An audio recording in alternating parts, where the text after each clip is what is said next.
Hello, tis me, tis Rebecca, a books, and today I am here to talk to you about books with the theme of fatherhood.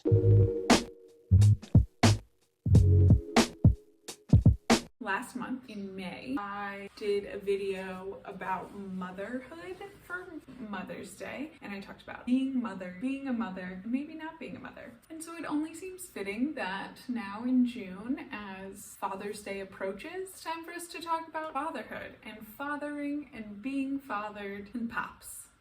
You will be shocked to hear that this was a little bit more out of my comfort zone. I think I'm going to talk about 9 books quickly today, and you'll see that I own fewer than half of them. So I think that equating these two themes is sort of like a false comparison for a few reasons. One thing I talked a lot about in my mothering video, the definition of motherhood, how we decide who gets to be a mother and who doesn't count as a mother. Whereas fatherhood is something historically you've been able to opt in or out of in a way that doesn't apply to motherhood. And I think that's interesting to think about. And I also think that we live in a patriarchal society. We live in a society ruled by father. Father means multiple things. Father means God. Father means the male head of household. Father has religious meaning. So there's a lot of ways that talking about fatherhood is about talking about power dynamics that I think is not always true when it comes to motherhood. When I was putting together this list, I noticed that there were several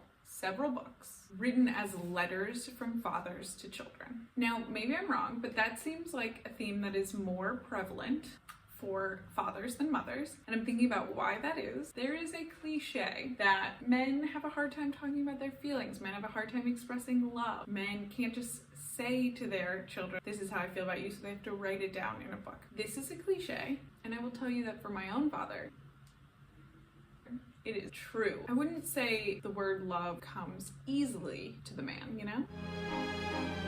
It took me a few decades to realize that he has his own way of expressing love. The way my father expresses love is through branded merch, t-shirts namely. My dad expresses love through t-shirts. His ultimate act of love would be wearing the band t-shirt to the band, you know, to the concert. Last time I saw my dad and he was dressed like this, we went together to West Virginia for a weekend, and this is what he packed for the occasion. And that's how I know that he loves me. So if you have a man in your life who was maybe born in a different generation and is struggling to talk about his feelings, maybe recommend some of these books to him, and then try to think about ways that he might be telling you he loves you in means that are not words.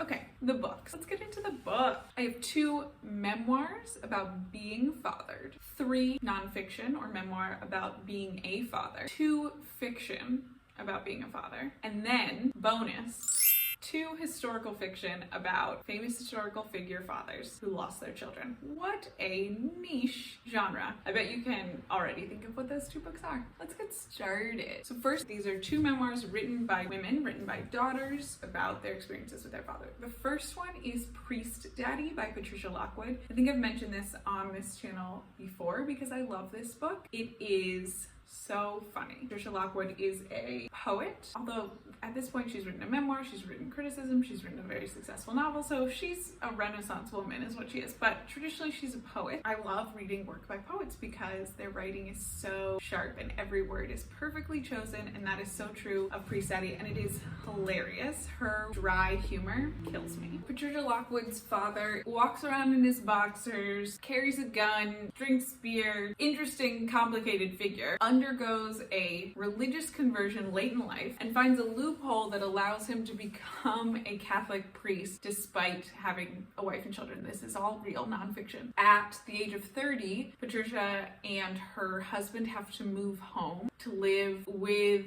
her father, the priest. Antics ensue. What I love about this book, besides the fact that it's hilarious and so well written, is I think that often we see fathers on pedestals. We see them as the heads of families, put on a pedestal, praised, or we see the opposite. We see the absent fathers or fathers who have been made into monster figures. And I think that Patricia Lockwood does such a beautiful job of paying respect to the parts of her dad that she loves and being really honest about the parts that have caused her pain in her lifetime. I think she puts his shortcomings on display in a way that doesn't necessarily read as judgmental. It's not a reckoning of her upbringing so much as it is an exploration and definitely entertainment. Lockwood also explores her relationship with the church. Religion is a theme that comes up in a lot of the books that we're going to discuss today, and I think again that's because of the role of the father in traditional Christianity. It is the ultimate symbol. Coming from a girl that doesn't really know,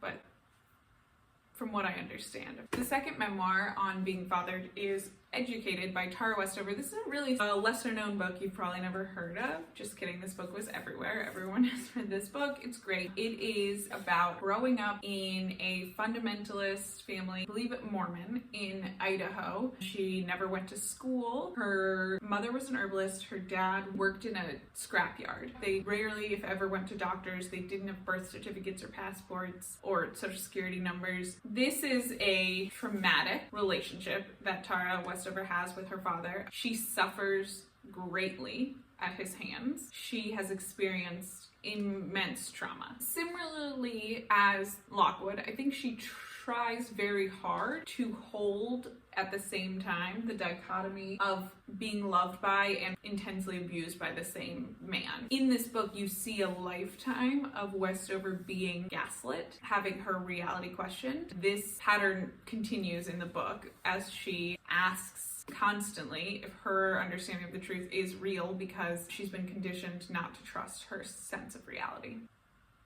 All right, those are my two memoirs about being fathered. And now I have 3 recommendations of non-fiction-y memoir-y about being a father. So first, When Breath Becomes Air by Paul Kalanithi. This is a memoir written by Dr. Paul Kalanithi, who, with an infant daughter in his early 30s, was diagnosed with terminal cancer. And he set out to write this book to his daughter. This is that writing letters to our children thing that I mentioned comes up a lot. He is dying of lung cancer and he's exploring what he wants to leave to his daughter who won't remember him. This book is touching.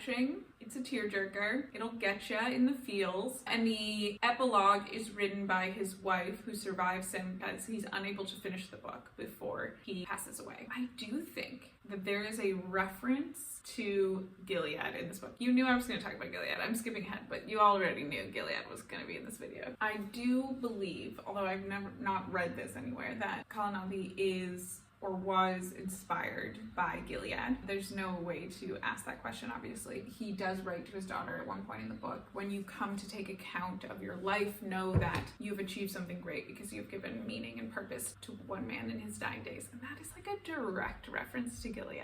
You heard it here first. I will also say about this book that I was surprised by the quality of writing of it. I don't usually read memoirs by non-writers, and this man is a doctor by trade or by training, and it was well written. And yeah, it's a tearjerker, so prepare yourself. All right, the next piece of nonfiction written from a father to his child is Ta-Nehisi Coates' Between the World and Me, another one you have definitely seen and heard a lot about. Everyone's read this book and everyone should read this book. This book is great. This book tries, and I think is successful in accomplishing a wide range of things, which is Coates wants his adolescent son to know him, to know his father, thereby learn something about himself. But I think that he also wants his son to know about himself by understanding the world in which he lives and operates and has his position in. You can tell in this story that Coates deeply loves his son and deeply fears for his son and feels that he is in danger, that he is endangered. This protective impulse runs throughout the book. He is trying to impart information and understanding to his son that he has come by in a very hard-won, painful process. This book focuses on race in America, the way that race currently lives in the world, the way that Coates has experienced his race in the world, the way that the current racial climate comes from a historical perspective. This is another beautiful read.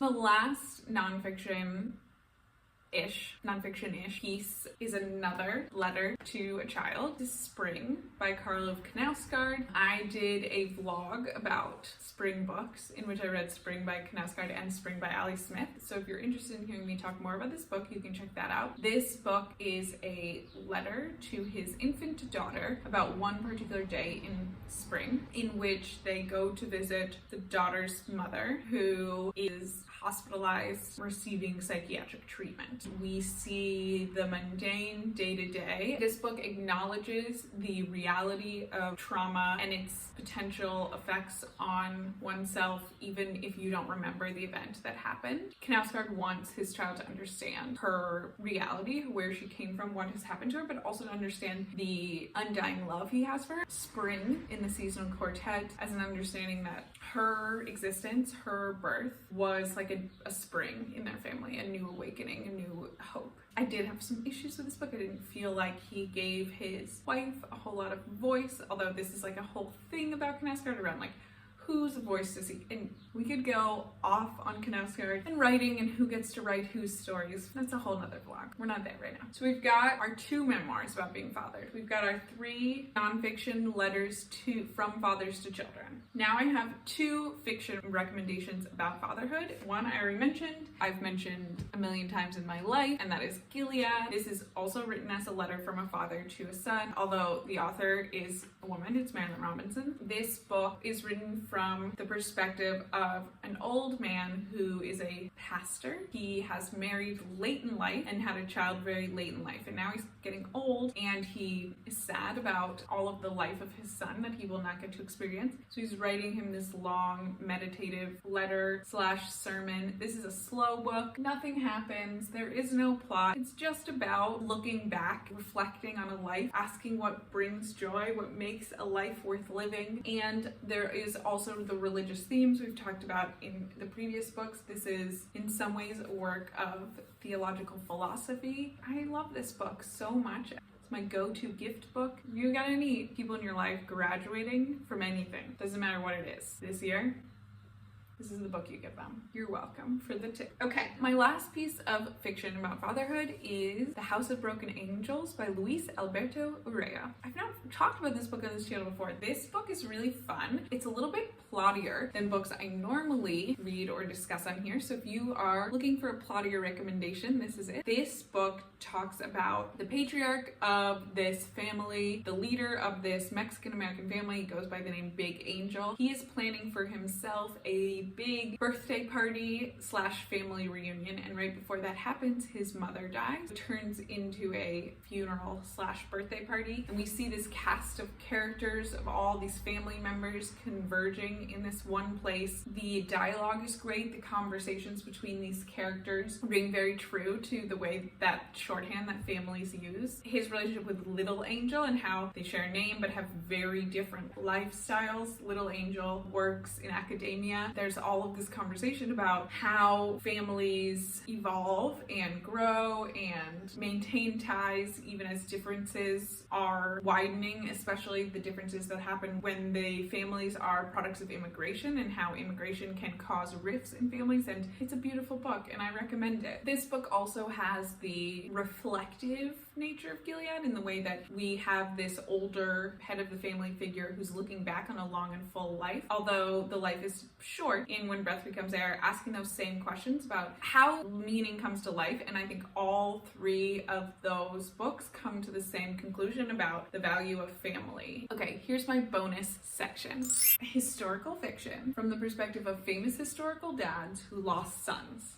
Hamnet by Maggie O'Farrell, which is about William Shakespeare losing his son Hamnet right before he writes Hamlet. And then we also have Lincoln in the Bardo, which is about Abraham Lincoln losing his son Willie. Is that right? Towards the beginning of the Civil War. Lincoln in the Bardo is a weird guy. Not for everyone. It is experimental in form and it's been pretty polarizing. It's written in these tiny little segments. It's written from a cast of ghosts in a graveyard one night when Lincoln goes to that graveyard to hold the body of his dead son, which apparently happened. For me, there were some things I didn't love about this book. I remember explicitly not loving the amount of poop and fart jokes. Oh, this is why I don't read male authors.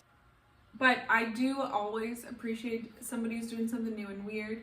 This book absolutely grasps that grief of a lost child from the perspective of a father. And then we have Hamnet by Maggie O'Farrell, which tells the story mostly, I would say, not from the father's perspective, from Shakespeare's perspective, but from Agnes, his wife's perspective. She is definitely the main character of this book, but I do think we get that same bit of grief of a lost child from Shakespeare at the end of the book. Agnes travels to London to see Shakespeare's show, Hamlet, and she, in that moment, understands the grief that her husband has been experiencing. I don't read a lot of historical fiction. I had resisted this book for a while, and I'm glad that I picked it up because it was beautiful, it was well written, definitely a woman-centered book. All right, we did it. I think that was 9 books on the theme of fatherhood. 9 books about being a father, writing a letter as a father, historical dads who lost their kids. Does anybody know why? I mean, maybe it's just a coincidence that Lincoln and the Bardo and Hamnet are 2 big books that came out in the last few years, but does anybody know, like, what is the fascination with great historical men who lost their children? There's something there. Please comment below and let me know what I'm forgetting. What are your favorite dad books? What's a dad book that I need to read? If Father's Day is something that you celebrate, I hope you have a wonderful one. We'll be doing nothing here, but when I was a kid, tradition was bagels and lox. So if you have a bagel today, pour one out for my dad. As always, thank you for watching. I love you, nerds. I do. I love you. Each and every one of you.